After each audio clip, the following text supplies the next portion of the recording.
Pronunciation of KCC tutorials. तो बच्चों आज हम 8th साइंस का 9th लेसन डिजास्टर मैनेजमेंट का पार्ट 3 सीखने जा रहे हैं। अब एक पार्ट चालू होता है हमारा लैंडस्लाइड रिफ्ट कोलैप्स से, यानी कि भूस्खलन, जमीन का धंस जाना। तो वीडियो स्टार्ट करने से पहले आपको एक रिक्वेस्ट है, अगर हमारी वीडियोस का आपको कुछ फायदा हो रहा हो, ये हमारी वीडियोस आपको अच्छी लग रही हो, तो please like share and comment करते जाइए। इन वीडियोस को ज्यादा से ज्यादा शेयर करते जाइए। और अगर आप हमारे चैनल को नए हो तो प्लीज सब्सक्राइब नहीं किया होगा तो प्लीज सब्सक्राइब भी कर दीजिए। So let's start. लैंडस्लाइड और रिफ्ट कोलैप्स। तो आप लैंडस्लाइड में, हालांकि जो रिसेंटली जो कुछ साल पहले स्लाइड हुआ था लैंडस्लाइड, वो था मारिनगांव का एग्जांपल, जो कि आता है पुणे डिस्ट्रिक्ट में। तो देख लो यहाँ पे शायद उस सिनेरियो का पिक्चर नहीं है, मगर मैं नेट से आपको अभी दिखाता हूं और उसके बाद ये सब हम स्टार्ट करते हैं। तो यहाँ पर मैंने मारिन लैंडस्लाइड का एक सर्च किया है, तो इसमें देख लो, आप देख सकते हैं पूरी यहाँ पे लैंड थी, वो यहाँ से नीचे आ गई है। ये देख लो कितना मलबा है, यहाँ पे घर सब बह गया है, टूट गए हैं सब घर वगैरह। देन यहाँ पे घरों का नुकसान दिखाई दे रहा है। यहाँ पर देख लो एक घर था, घर के ऊपर कितनी यहाँ पे सॉइल ऊपर की आ चुकी है, निकालने का काम चालू था, एक रेस्क्यू ऑपरेशन चालू था। देन अब ये रिहेबिलिटेशन हो गया है उस रीजन का, मेन लैंडस्लाइड रिहेबिलिटेशन आज के दौर का इमेज है, वहां पे कैसा है। देन थोड़े और कुछ है क्या, हाँ ये देख लो ऐसा यहाँ पर भी नुकसान आपको दिखाई दे रहा है लैंडस्लाइड का। देन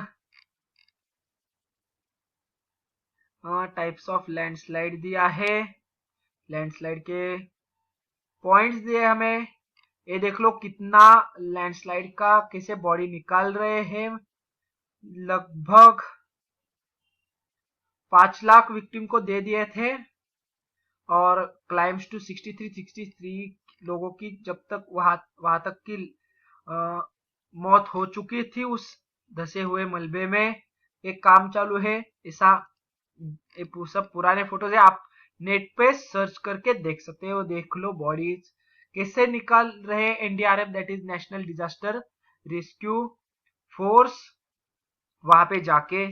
तो ये था सब। अब देखते हैं हम हमारा, ये यहाँ पर भी देख लो एक डेड बॉडी का है। तो आपको मैंने Malin mishap in Pune district दिखा दिया।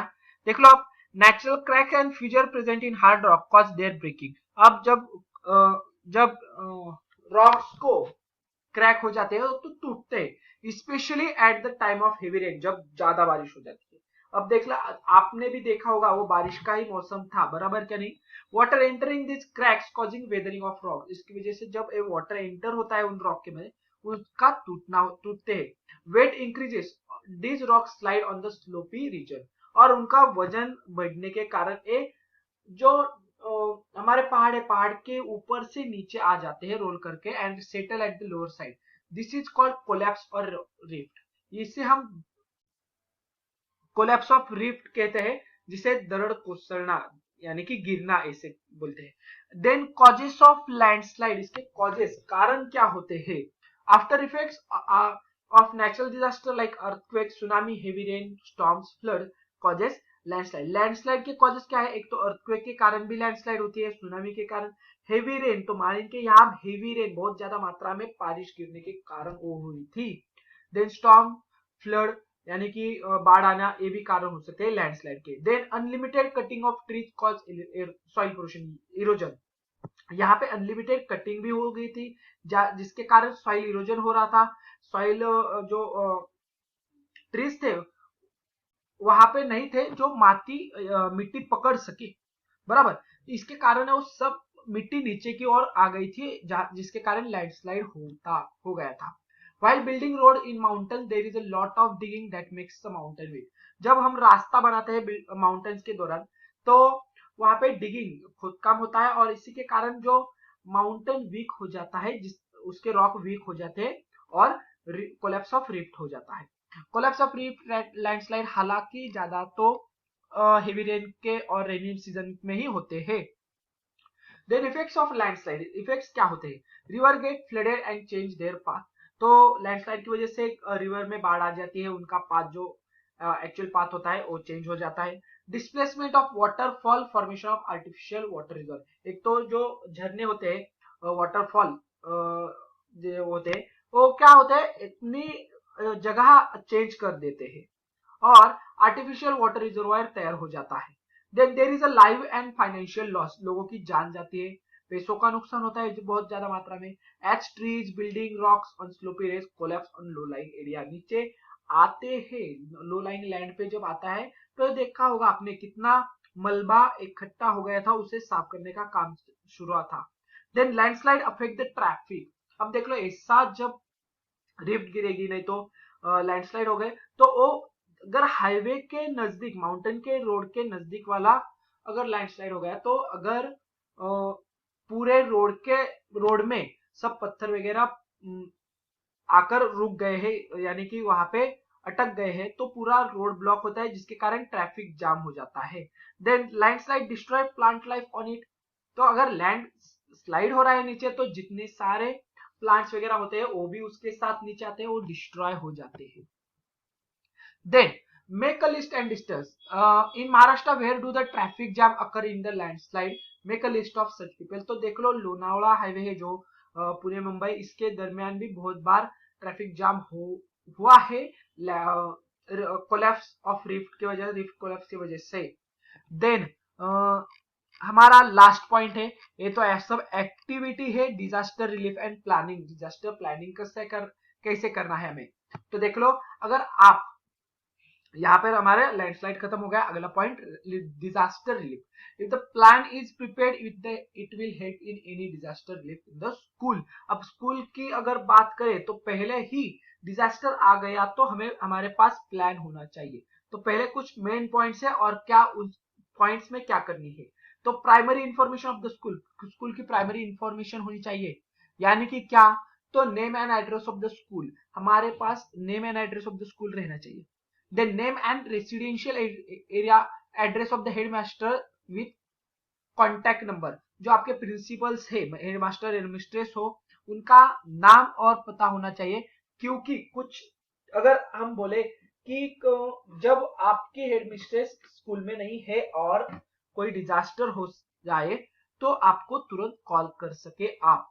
अगर कॉल नहीं लग रहा है तो उनका रेसिडेंशियल एड्रेस भी मालूम हो। Then name and contact number of school management members, management का भी नंबर हमारे पास हो। टोटल नंबर ऑफ स्टाफ, अब देख लो टोटल नंबर ऑफ स्टाफ क्यों जरूरी है। आज हमारे स्टाफ की है 84। ओके, हमारा स्टाफ कितना है, 84 मेंबर्स। और अगर किसी डिजास्टर के दरमियान रेस्क्यू से बाहर तो आ गए हैं सिर्फ 70 लोग, बराबर। अब हमारे पास आज की एंट्री है प्रेजेंट लोगों की 84 में से देख लो 80 लोग आज प्रेजेंट थे और उसके बाद डिजास्टर हुआ तो 70 लोग तो बाहर आ गए। 80 में से 78 10% अभी भी अंदर है, ये पता चलता है हमें। इसलिए primary information of the school हमें बहुत ही जरूरी है। और जब रेस्क्यू ऑपरेशन करना होता है तो इन शिक्षकों का भी हमें नाम वगैरह मालूम होना चाहिए, क्योंकि इनके मदद से हम बच्चों को नहीं तो उस डिजास्टर से बाहर आने के लिए उनकी हेल्प ले सकते हैं। Then school disaster management committee, इसका क्या रोल है, देख लो फायर एक्सटिंग्विशर लगवाना है, अवेयरनेस बच्चों में फैलाना है, स्कूल के टीचरों में फैलाना है, इंस्ट्रक्शन देना है कि क्या करना है, किस दरमियान आपको क्या करना है, do not run here and there, do not be panic.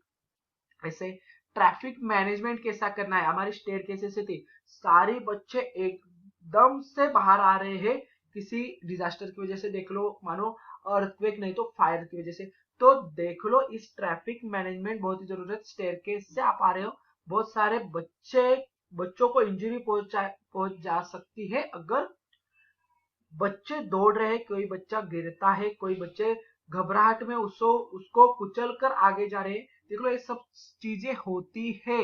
Then ये है हमारी सेफ्टी के बारे में क्या मेजर्स है हमारे पास, देन कम्युनिकेशन कमेटी क्या है, जिसमें हमें अगर डिजास्टर आया तो किसके साथ बोलना है, टीचर को बोलेंगे, अरे बाप रे हमें तो कुछ मालूम नहीं, तो उसमें क्या है, क्या करना है, टीचर बोलेंगे तो क्या करना है, हमें कम्युनिकेशन कमेटी रखनी है कि कोई डिजास्टर आए तो इस कमेटी से पहले बातचीत करना है। Then detail information about the school building, a अगर फायर आ गई वगैरह कुछ हो गया तो उसमें आपको फायर ब्रिगेड को ये सारी इंफॉर्मेशन देनी बहुत ही जरूरी होती है। टोटल नंबर ऑफ रूम्स कितने हैं, क्योंकि उनको चेक करना पड़ता है कि कितने हमने रूम्स चेक किए, किसी रूम में कोई बच्चा, कोई टीचर अपने सेफ के लिए वहां पे घुस तो नहीं गया, छुप नहीं गया, इससे तो नंबर ऑफ क्लासरूम भी मालूम होने चाहिए, कौन कौन से क्लासेस 1st to 10th होते हैं, 1st to 5th होते हैं, क्या होते हैं, टाइप ऑफ रूफ, आपके स्कूल का रूफ कैसा है, वुडन का है, सीमेंट का है या सिर्फ शीट का है, तो कहाँ से कहाँ एंट्री हमें मिल सकती है, कहाँ पे आग लगी है तो वहां पे एंट्री कब मिल सकती है, रूफ से एंट्री मिल सकती है क्या, नहीं तो उड़न है तो उसे वहां उस एरिया में उड़न को जल्दी ही आग लगने वाली है, ऐसा पूरा समझने के लिए इसकी जानकारी होनी चाहिए। Age of building and building year, कौन से ईयर में बनाई, उसकी एज क्या है, जिसकी वजह से हमें कंडीशन ऑफ बिल्डिंग समझ में आती है। देन नेक्स्ट है हमारा information about the school ground कैसा है, प्रेयर स्पेस कहाँ है, खो खो का प्ले, कबड्डी अदर ग्राउंड कहाँ पे है, कहाँ पे सिचुएटेड है, वो कितने बड़े हैं। देन सेकेंड है distance of the ground from main road से वो कितने दूरी पर है, ये सब मालूम होना चाहिए। Then daily routine of the school, school कैसे चलता है, यानी कि स्टार्ट कब होता है, ब्रेक्स कब होते हैं, time to leave the school कब खत्म होता है, देन डेली एक्टिविटीज कब कौन कौन सी होती है। अब देख लो अचानक से आग लग गई और किसी क्लास का अब 8 का क्लास है और सारे क्लासरूम तो हमने खाली कर दिए, मगर 8 की रूम को खाली नहीं कर सकते, यानी कि वहां पे हमने गए ही नहीं, तो टाइम एक्टिविटीज के ऊपर से हमें मालूम होगा आज इस क्लास का 8 का लेक्चर था, नहीं तो स्विमिंग का लेक्चर, स्विमिंग पीटी का लेक्चर था, वो स्विमिंग टैंक में ही होंगे, नहीं तो कोई इसका ड्राइंग का है तो ड्राइंग रूम में होंगे, ये सब हमें डेली एक्टिविटीज के हिसाब से, डेली रूटीन के हिसाब से पता चलेगा, उनको रेस्क्यू ऑपरेशन रेस्क्यूअर्स को अच्छा जाता है, यानी कि उसको हेल्प होती है। Then possible hazards in the school, क्या क्या हैजर्ड्स है, तो नेम एंड टाइप, कौन कौन से डेंजर है उस स्कूल में, मान लो किसी स्कूल बिल्डिंग के नियर बाय कुछ गोडाउन है, कोई फैक्ट्री वगैरह है तो उससे स्कूल को खतरा है, जैसे destruction in the past and current planning, पिछली बार कुछ हो गया था क्या और अभी के प्लानिंग में कुछ डिस्ट्रक्शन हो सकता है क्या, ये हमें पता चलता है इन पॉइंट से। Then disaster management map of the school, disaster manage करना है तो कहाँ से एंट्री पॉइंट है, कहाँ से एग्जिट पॉइंट है, कहाँ से हम बच्चों को बाहर निकाल सकते हैं विदाउट द ट्रैफिक, तो ये सब आता है इस पॉइंट में। देख लो the map must be following contents, map में सारी नीचे वाली चीजों ने, all buildings of the school, सभी बिल्डिंग्स होनी चाहिए स्कूल की, देयर स्ट्रक्चर कैसा है, ग्राउंड कहाँ पर है, एंट्रेंस कहाँ पर है, place of probable danger in the school, कहाँ पे ज्यादा खतरा है, मान लो देख लो आपकी साइंस की लैब है जहाँ पे फ्लेमेबल सब्सटेंसेस है, बराबर, आपका पार्किंग लॉट है स्कूल का, तो वहां पे गाड़ियां है तो वहां पे भी आग लग सकती है, बहुत बड़ी आग लग सकती है, ऐसे मान लेते हैं हम स्कूल में बहुत बड़ी आग लगी है तो उस एरिया को पहले खाली करना है, लैब से दूर रखना है, ये probable dangerous in the school होते हैं।